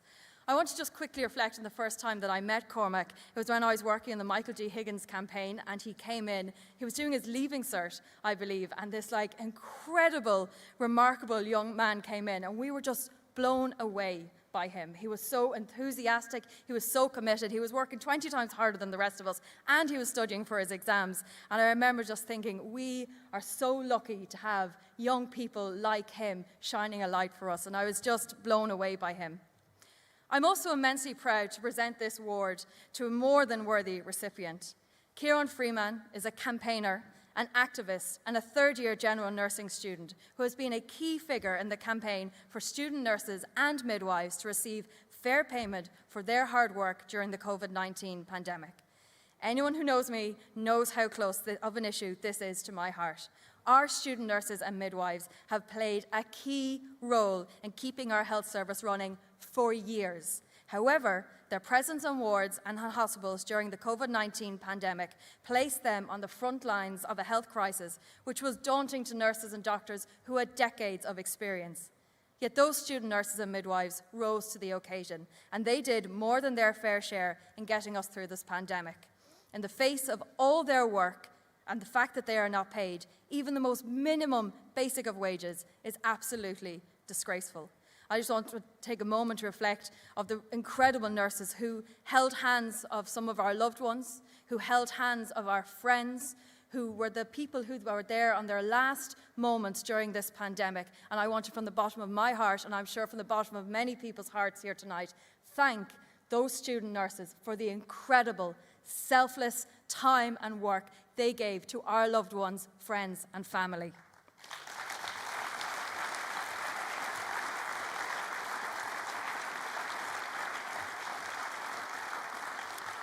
However, the injustice of not being paid is not one that these student nurses and midwives have allowed go unanswered, as activists such as Kieran, in addition to studying and working through this pandemic, has spent hours and hours and hours and hours and hours and hours campaigning on behalf of student nurses and midwives all over the country to receive pay for their work. I want to congratulate Kieran. I want to congratulate the student nurses and midwives and the movement who are still fighting for pay. Let it not be forgotten that Minister Stephen Donnelly has not yet sorted out the issue of pay for student nurses and midwives. And I want all of us at this conference to put a hand together and to let you know that the Labour Party has your back, that all of us here at conference, both in person and online, have your back, and we are not going to let this issue fall off the table. Kieran, I'd love to welcome you up, and thank you so much.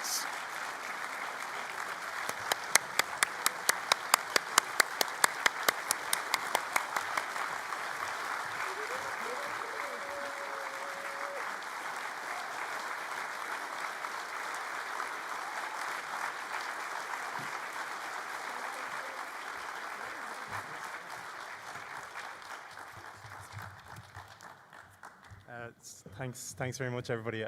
It's an honour to be, I suppose, brought up here tonight, and I'm collecting this award not really on behalf of myself, but on behalf of the 4,500 student nurses and midwives across Ireland that are still, like myself, out on placement, out in college, trying to further their education and trying to, I suppose, support and bolster the HSE on a day-to-day basis. As we continue to go through some particularly difficult times, I suppose, we always think we're over the worst of it, and then another news article releases and we're back into it again. So I'd like to also just thank you for giving this honour of the inaugural award to us student nurses and midwives as well. I never met Cormac myself, I never knew him, but I've heard plenty of him from activists and members like yourselves, and I just know that it would have only been a matter of time until I met him, and I'm sure I would have been very, very fond of him. So I'd like to just, kind of thank you all for kind of giving us that honour. And I wasn't quite as prepared as Linda was with a speech. I have it on my phone. No, would you believe I was on a train up from Galway earlier today, and it got delayed for an hour, so I used that to write a speech. So I'd like to thank the government for poor public transport services.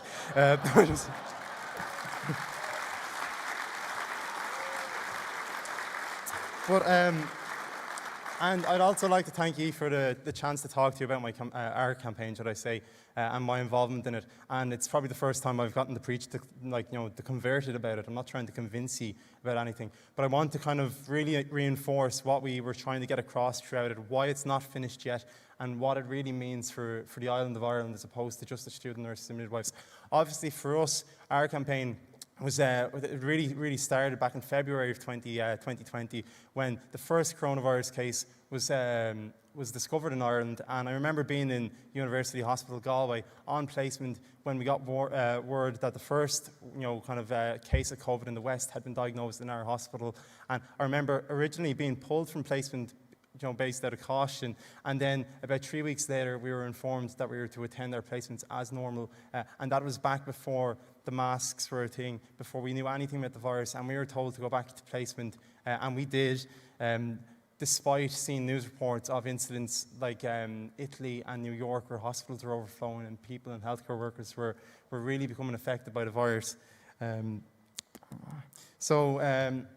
you know, you all really understand why we're doing this, but I think I really want to emphasize the change that has to come. And for that, I want to use the word value, or specifically the verb to value, and how Ireland as a whole, not only the government, but as a whole, how we value the contribution of nursing and midwifery to, I suppose, to our everyday lives and what it really means to us. Sorry now, I wish I was like Linda. Yeah. So when we look at how we've been valued over the last year, it's come from people like yourselves that we know that most of Ireland really does value us, really does understand their contribution. But from a policy perspective, I think value doesn't have any a value itself, I suppose. It doesn't mean anything without action behind it as well. So we look at how things have progressed since February of last year, and we look at how, I suppose, back in September of 2020, where we sat down with the Minister for Health, Stephen Donnelly at the time, and we asked him to review our allowances. For those who don't know, I get exactly 0 euros in allowances at the minute, and I suppose he's just increased that by 15%, so 15% on 0 is probably still 0. I'm not sure about the maths. But the Department of Health conducted an internal review into our allowances, and they found that there was no need to increase our allowances. So that spoke to us as unvalued, because that was an action they took that was unvalued. About 2 months after that, we saw the vote in the Dáil on pay for student nurses and midwives, where the government used their whip to completely vote down any chance of us being paid from that moment on. And that spoke to us as a value-based thing. And then when we had our I suppose the pandemic placement grant of €100 was announced after an independent review last year in December, and that took about 7 months to be implemented and meant absolutely nothing to us once we got it, because we'd already gotten through our placements. You know, that spoke to us as a value that we weren't worth adequate allowances put in. And this isn't a problem that's going away. When you tell student nurses and midwives they're not valued and they're not respected within the healthcare system, that doesn't go away once we qualify, once we get registered as nurses and midwives. We will find somewhere else that values us and respects our professions. And if that place isn't Ireland, then that place isn't Ireland. And currently, that place is not Ireland. 65% of nurses and midwives, 65% of the health service, the clinical frontline staff of the health service are nurses and midwives, and we are not retaining our nurses and midwives. And going forward, we are not even showing them the respect and the value that they need to know that Ireland is a home and that the health service is a home. So that's really, really important, that going forward we can manage to maintain that trust in the student nurses and to invest in them. Sorry now.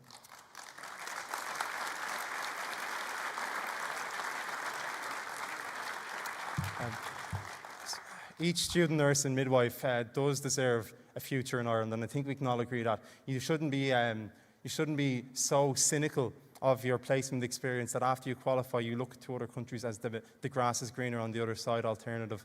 And I want to, I suppose, give you a scenario that every student nurse and midwife, and I suppose probably everyone in the world has encountered in their life at some stage. It's when you work a 13-hour shift, so you've gotten up at 5 o'clock in the morning, you've gotten public transport to the hospital, you've gone and done a whole day, a 13-hour shift of an unpaid placement, and then you get the bus back to your house. And I can tell you, this was me last night. You go into your room, the lights are still off, it's dark, it's cold because you haven't had a chance to turn the heating on, and you turn around and you put your back against the wall, and you just sit down there, and all the world is outside your door while you're reckoning with yourself. And I want each student nurse and midwife that does that in the future not to be worried about where their next meal is coming from, where their next, where the money's coming from for their rent, because the current government is very fond of backdating adequate allowances, and I've never met a landlord in my life who takes backdated rent. So that's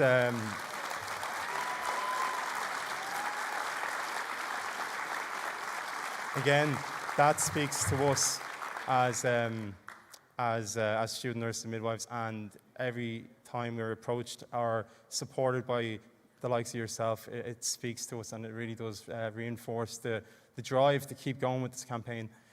Because even recently we had the protest outside the Dáil just to get the release of a report that was completed back in August. So the attitude and valuing of us hasn't really changed in the last 2 years at all.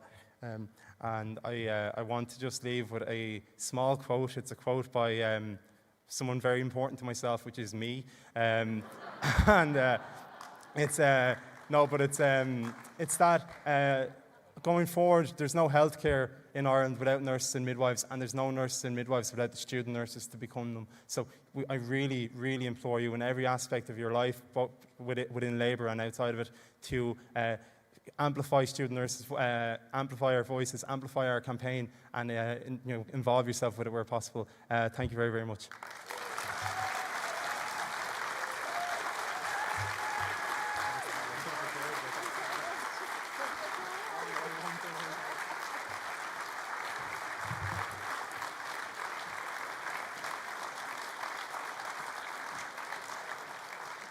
So thank you so much, Kieran, and all of the student nurses and midwives. No happy birthday to him. Up the student nurses and midwives. We'll be taking no more of the guff from the government on this. Just once again, thank both of our award recipientees for coming here today, for travelling to conference, for joining us and for sharing your words with us. We in the Labour Party are so inspired by the campaigning and the activism and the changing of the world that you are doing every single day. And from the bottom of my heart and everyone here in this room, I want to once again thank you for all of the work that you are doing.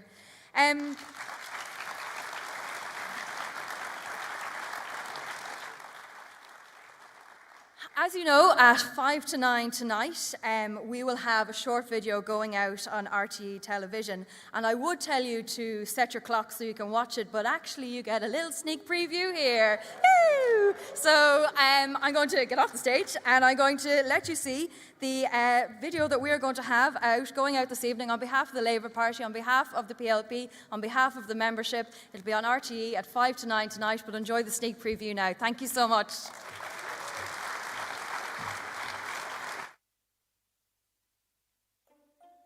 We are the Labour Party. We believe in Ireland, our home. It's inside us. It's the meitheal that binds us together. For over 100 years, we've been building a fairer Ireland, always believing in our people, in our republic, and all the things that make life worthwhile. Bread for all, and roses too. Step by step, piece by piece, Le Chéile, Ireland has become a fairer country. But our republic is unfinished, and real change is still needed. The pandemic stripped things bare, living through the worst of times, brought out the best in us. Now, we're at a crossroads, and there can be no going back. The change we need won't happen by chance. Change is always a choice. The choice is this: more of the same, or a fresh start for all our people. Well, in Ireland today, there are so many people who need a New Deal. Those who are suffering disadvantage, who are experiencing inequality, who are experiencing poverty. But actually, we all need a New Deal to make a fairer, more equal and more just society. We know that it was our public servants and our public services that got us through the worst of this pandemic. And this should tell us that what we need now is greater investment in our public services to make sure that Ireland can become the country we know it can be. There's systemic inequality here that's affecting many groups. We need to close the gap in this country. And a New Deal for workers, for people with disabilities, for older people, for people on the housing list, for people looking to buy a home, for people looking for security to rent a home. That's who Labour want to work for. I suppose what gets me out of bed in the morning is looking at those people whose society has failed. This country has failed. And we have to do better as a society. Childcare, education, our hospital system, these are things that can only be solved with public investment. And the reality that you can't live in a low-tax economy and expect excellent public services. I want to see a New Deal for renters, so they have secure, affordable housing, and we recognise that this is a situation that people are living in at the moment, and I want to see renters' rights come really onto the agenda. If you look around, you will see in many of the estates that we have, there is a derelict house or a vacated house. That needs to be turned into a social house, it needs to be developed into an affordable house, and it needs to be done now. I think the pandemic has had a huge impact on young people, from their mental health and their sense of well-being to how they feel respected and involved in their community and society. And I think, to be honest, if we don't get to grips with how we treat young people, how we respect young people, and what future we see for young people in this country, Ireland's going to be no country for young people. To be a socialist is to be an environmentalist. We understand that this is not an argument for the rich, this is an argument for everybody. And just like all the lessons we learned in COVID, that unless we protect everybody, we protect nobody. A New Deal for me would look like fare structures on public transport that would be competitive. We need to get people out of their cars and onto buses and onto trains. I've huge issues in relation to how people can't get access to healthcare. I've huge issues when I see people of my generation and younger not being able to buy a house. I have huge issues when I see so many people contacting me this year that they can't afford to go to third level. I have huge issues with childcare. I believe we should nationalise childcare services. These are real issues for me. I believe we need to offer the same services to everybody, not based on means, but based on need, and giving all children and everybody an equal chance in life. That's what motivates me. We believe in an Ireland that values care, climate, work and housing, where everyone is treated with respect, with dignity, with understanding. It's time for a new deal for a fairer, kinder, more caring Ireland. Together, we can make it happen. We need a new deal for Ireland on housing, on climate, on care and for workers. I believe in an Ireland that invests in all our people, puts an end to disadvantage, and puts equality of opportunity at its heart. A society that invests in our future, an Ireland that works. Come join with the Labour Party, our party, my party, and let's get to work on a new deal for Ireland.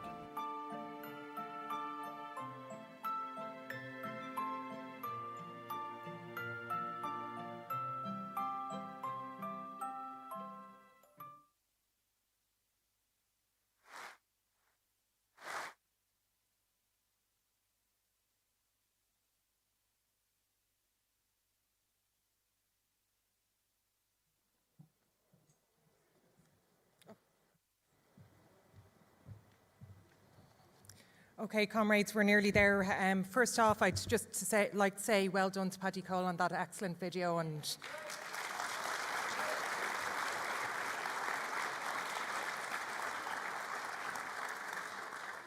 okay, comrades, brothers and sisters, I'd like, to start off by thanking conference, the members and constituencies for your support in being elected to the role of party chairperson. It is a huge honour to take on this role, and in particular to come after a real Labour leader, Jack O'Connor.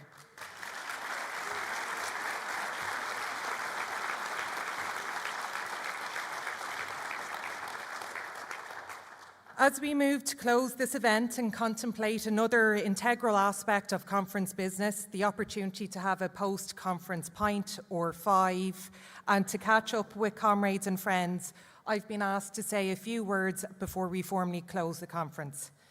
As we know, comrades, and as we have discussed extensively over the past 2 days, we are currently gripped with a wide range of societal issues which have a direct correlation with the inability of every citizen to be able to participate within society in a meaningful way. We know there are startling health inequalities which are having grave and fatal effects and are more pronounced on a socio-economic basis. COVID has demonstrated the unacceptable two-tier healthcare system. There are other huge structural issues in Irish society around public housing, unaffordable rents, indecent living standards, the exceptional cost of childcare and the low pay conditions affecting early educators within it, inability to access affordable elder care, and colossal issues in respect to the biodiversity loss and climate breakdown. As the Labour Party and as the political entity to the Labour movement, we know these systemic issues have a severe effect on the worker, on working people, on families and on communities.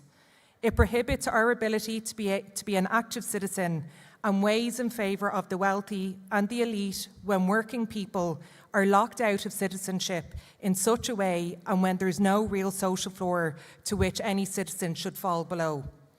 However, we also know that we live in one of the richest countries in the world, fourth richest in the OECD 28. We live in a country that has exceptional wealth, affluence and means for some, with most of us having no idea or understanding of what that means. Despite our nation's wealth, there's no real effect of that in our general living standards and conditions or on the services the majority of us rely on. Really, what most in Ireland understand is that we are a low-pay economy coupled with precarious employment and insecurity around ours. We know through the tireless work and efforts and campaigning by the Irish Congress of Trade Unions that 1 in 5 workers in Ireland are low-paid. This is one of the highest rates of low-paid work in Europe, and we know too that women, young people and migrants are most likely to be affected by these poor working conditions. We live in a society where a worker on the minimum wage of $10.20 per hour working a 37-hour working week would come out with an annual salary of $19,600. The average rent in Dublin, while varying, is about $24,000 a year. While we carry the title of a rich and wealthy economy, the reality for those trying to simply exist within it is so far off. In Labour and Irish history, Connolly outlined that the socialist philosophy of history provides the key to the problem. It points to the economic development as the true solution. While we have seen great advancements on social injustices, and which we know there's still much more to do in respect to the archaic references in the Constitution in respect to a woman's role within the home, the real means to emancipation is through the economic prism. While we know what the main issues are, it is the responsibility of the Labour Party to harness our messaging to connect our egalitarian views of society back out in an understandable, visionary and energising way. We have heard over the past 2 days some of the Labour Party's solutions and ideas for achieving a more equal and more just Ireland. As party members and activists, we have a clear understanding of what kind of society we want to see possible and which our elected representatives continue to articulately outline and express a clear Labour vision. We know that this is possible and which was displayed through the exceptional campaign that was ran to elect Ivana Bacik to the Dáil. Importantly, this election showed a real connection towards our Labour vision. This was an important campaign in many ways, not only to elect the fantastic Ivana Bacik, but also because it drives a way forward for us. What was incredible about the recent campaign was the number of activists, young and old, I hope activists don't mind me using that word either, who made it happen. We proved that by working together we can and will come back from the challenges of the last few years. Working with all of you, my job as chair is to help make that happen again and again. As a party, we believe in strong and robust public services predicated on universalism and full participation through an equipped public sector with decent staffing numbers, decent funding and strong workers' rights. As a Labour Party, we are unique in that we know what the solutions are to a universal public model. I was privileged to have attended the ICTU biennial conference 2 weeks ago, where our brothers and sisters in the trade union movement were also talking about the issues we've discussed and spoken about today and yesterday. They spoke about strong public services predicated on universalism. Importantly, they made the explicit connection to achieving this with the fundamental need to look at the distribution of wealth in our country and named the need to have wealth taxes and instead of eroding the tax base, building it so we can create that social floor that as socialists we all believe in. Fundamentally, we all know in the Labour Party that the most effective tool at really redistributing wealth is through collective bargaining. We need to continue as the political wing of the Labour movement to advocate, campaign and ensure that the deliverance of collective bargaining legislation which will equip workers with the ability to rebalance the odds that are set against them. It has always been the Labour Party who has stood to the front on these issues, and we will continue to hold our space and to represent the interests of working people. We do it because we are Labour. We are the party of vision, of principle and of delivery. It is not our job to simply say what's popular. It is our job to make popular what needs to be said. Whether that's on the need to pay for investment in our public services, the need for fair taxes on corporations and wealthy individuals, or the need to face up to the difficult decisions required to go beyond targets and make the changes needed to create a zero carbon economy and society. Before formally finishing up, if you'll allow me, I'd like to speak very briefly about two people. The first is the outgoing Treasurer, Gina Doolan. Gina has given a huge commitment to the party in her capacity as party treasurer over the past 10 years. Gina has also left a legacy behind her that will stand there for many years with a building that stands proudly on Ainger Street. So thank you very much, Gina, for all of your contributions to the party.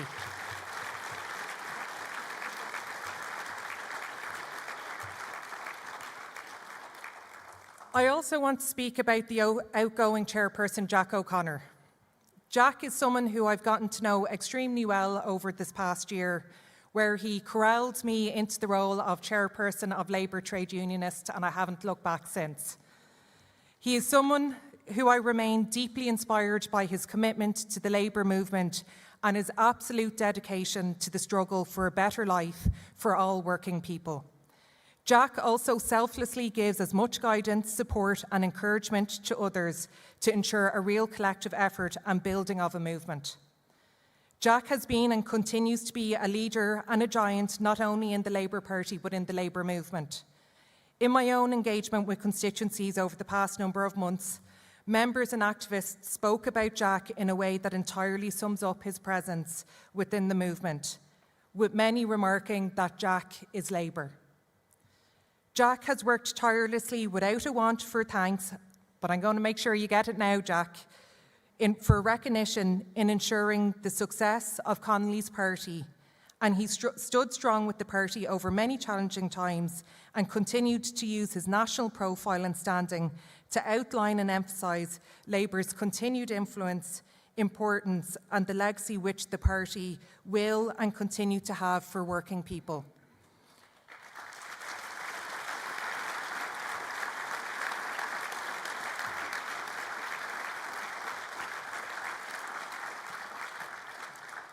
At times, I'm sure it was not easy for Jack to remain loyal and committed, but he did it because it was the right thing to do, and because of his steadfast commitment to ensuring that the party of Connolly remains as relevant to today and to continue the efforts to build our movement. Jack has inspired many party members and trade unionists. Having had the opportunity to speak to many constituencies in my own campaign to contest party chair, I had the opportunity to hear about the gratitude and sincerity in respect to Jack's direction and influence, not only in reinvigorating the constituencies locally, but in organising the party. Jack not only had an impact on local party structures, but he's been integral in bringing national attention to the ongoing commitment of the Labour Party to ensure and deliver for working people. Jack has a clear and precise vision as to how this needs to be achieved, but he's provided a critical perspective on occasions, and which is a deeply required trait in a healthy democratic structure. As most of us know, Jack has a quick wit and leaves an impression on all that he meets and engages with. It certainly will be no easy task to follow in the footsteps of a Labour leader like Jack, but as the saying goes, on the shoulder of giants we stand on. So I'd like to just ask Billy Sparks to come up because we're going to give, and Alan to give a brief presentation, but we're also going to ask Jack, now I've sprung this on Jack only a short while ago, to give his words to formally close the conference, which I think is only right and appropriate as the outgoing chairperson of the party.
Comrade Chair and comrades, as a lifelong trade unionist and as a democratic socialist, I want to salute our new party chairperson, Lisa Kelly, who is equally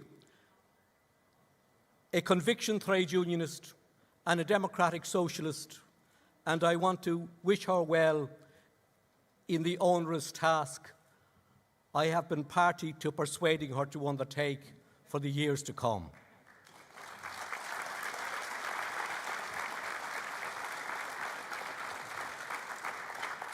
I want as well to thank my fellow officers over the period for which I have acted in the role of chairperson of our party. I want to thank the Vice Chairperson, Sinead Ahern, who is somewhat unwell at the moment, and to wish her well. I want to thank the party treasurer, Gina Doolan, for her 10 years in the role of treasurer, a difficult role always, anywhere in the Labour movement. And I want as well to thank the previous General Secretary, Brian McDowell, with whom it was my pleasure to serve for a period when I first became chair. And I want to very much wish all the best to our current General Secretary, Billy Sparks.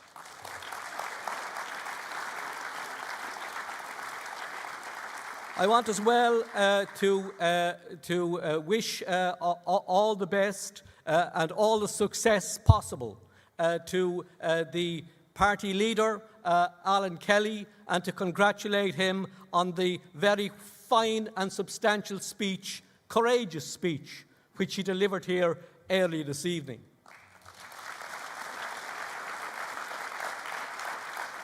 Well, I hope you will all forgive me for dwelling for a moment on the person who was party leader when I first became chair and who was party leader for the most of my time in the chair.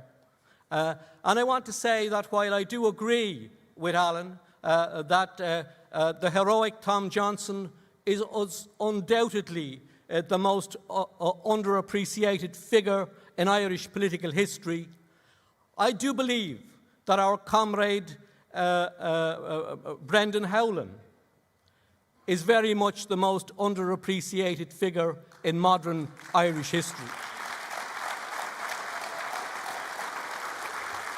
Because the fact of the matter is,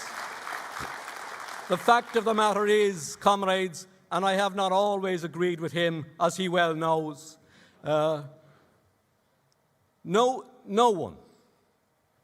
one played a more significant role in the struggle for our national economic independence after it was forfeited by Fine Gael and Fianna Fáil and Sinn Féin and the Green Party when they voted for the bank guarantee.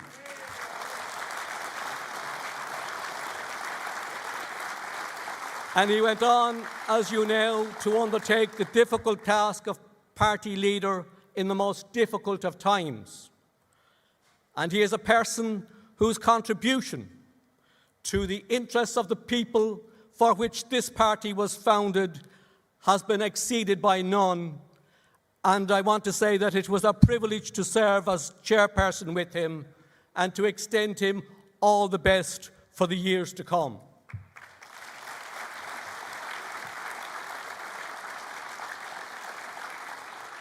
And as I'm vacating the stage, I want to leave you with one or two remarks. The first is this. I joined this party in September of 1976. And I have had many, many differences with people in this party. Most often the leaders of the party. And I have oftentimes been frustrated and disappointed. But most often because I did not really understand, until I became a trade union leader myself, the difficult choices with which they were faced. But I never, ever, ever did consider leaving the party or damaging it in any way. And I never...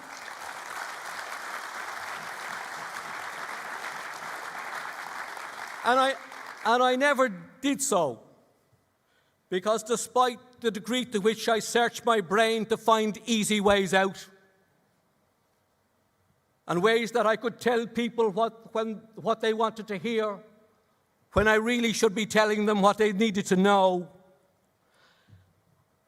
I had to face the reality that this party of ours, despite its many mistakes and failings, has been to the forefront of every incremental step that has been achieved in the battle for equality in Ireland since 1912.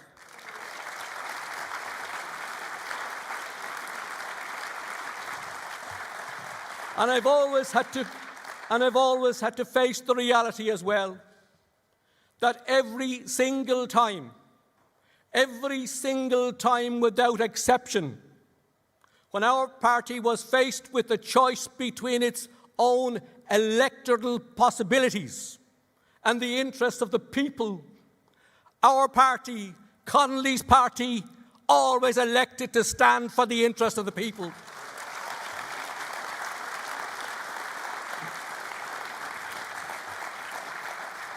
There are others, of course, to be fair, because we do not have a monopoly of good people. All parties have good people, well-intended people, and some of them even have some selfless people. But none of them, while they can say we stood for the people once or twice or 3 times, none of them can say that every single time that they were presented with the choice that they stood for the interests of the people against their own electoral interests. And the other inconvenient truth with which I have been faced is that every time I've sought to scurry out to easier pastures, every single time I've been faced with the reality that all socialists have to face, which is that notwithstanding our mistakes, our errors, our disappointments, and our deficiencies, if we go on splitting and setting up new parties and looking for easier routes, we'll never achieve the tasks for which Connolly established our party.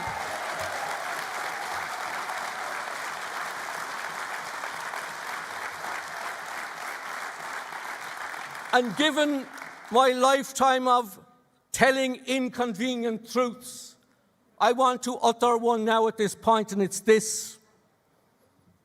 I want to refer you to a motion which was adopted unanimously here earlier in the name of the trade union section, which called on us to be open to the possibility of building a common platform with others on the left, because that is essential if we are to wrest control of the hegemony of the Irish political landscape from the parties of the nationalist tradition. Those same parties who, despite the fact that they were all owed their origins to the struggle for national independence, bear the burden of responsibility and are guilty of the forfeiture of our national economic independence when they voted for the bank guarantee. Accompanied, by the way, as passengers by the Greens.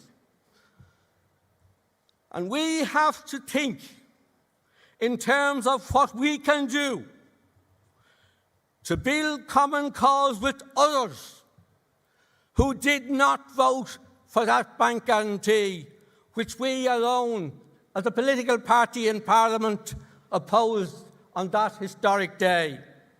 We have to be open to reach out to those, irrespective of whether they describe themselves as democratic socialists or social democrats or people on the independent left. And we have to be able to extend the hand of friendship and open the possibility of the building of a common programme to wrest control of the hegemony of the political landscape from the parties of the nationalist tradition. And I urge our incoming executive and our incoming leader to take seriously the essence of the motion which was passed today, historically, by the way, by the custodians of the legacy of the founders of this party, the trade union section, to be open to the possibility of building a common platform with others on the left. And I want to leave you with this. I want to say that whatever energy I have left, whatever possibility I have left, I will apply myself with every morsel of my being. If I can find others within this party and elsewhere on the left who are prepared to work to bring about that common platform, to shift the agenda of Irish politics from the interests of the better off to the interests of the people for which Connolly founded this party. I salute you all. I love you all.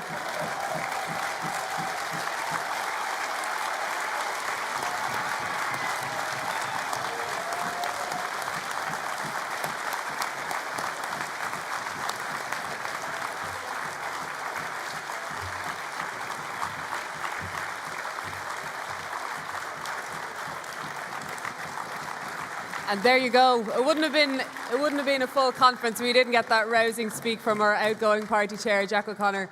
And thank you for everything, Jack. So I have one announcement to make, which is that the raffle tickets are going to be pulled out, and Ellen O'Sullivan is going to leave the prizes with the names on them at the end of the hall. And now I would like to invite Councillor Rob O'Donoghue to sing us all out and to officially close conference. And I would just like to say thank you to each and every one of you for coming along this weekend, for engaging with conference, for obeying all the rules and regulations around COVID, and I wish you all a nice evening. So, Councillor Rob O'Donoghue, please.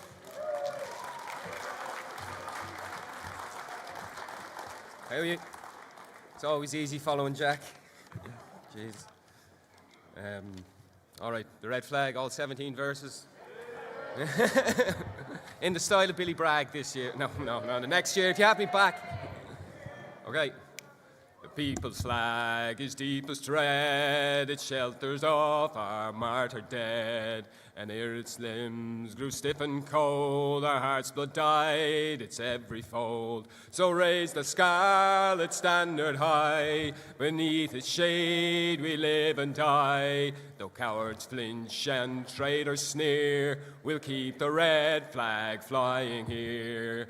The Frenchman there, he loves the blaze, the sturdy German sings his praise. In Moscow vaults its hymns are sung, Chicago swells the surging throng. So raise the scarlet standard high, beneath its shade we live and die. Though cowards flinch and traitors sneer, we'll keep the red flag flying here. It waved above our infant might when all around was dark as night. It was many a deed and vow, we mustn't change its colour now. So raise the scarlet standard high, beneath its shade we live and die. Though cowards flinch and traitors sneer, we'll keep the red flag flying here.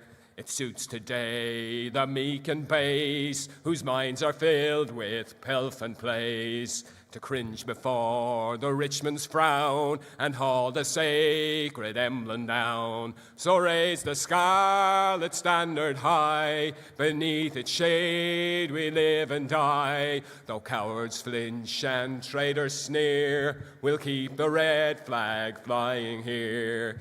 With heads uncovered, swear we all to bear it onwards till we fall. From dungeons dark and gallows grim, the song will be our parting hymn. So raise the scarlet standard high, beneath its shade we live and die. Though cowards flinch and traitors sneer, We'll keep the red flag flying here. So raise the scarlet standard high. Beneath its shade we live and die. Though cowards flinch and traitors sneer, we'll keep the red flag flying here. Allez les Verts! See you next year. Thanks, guys.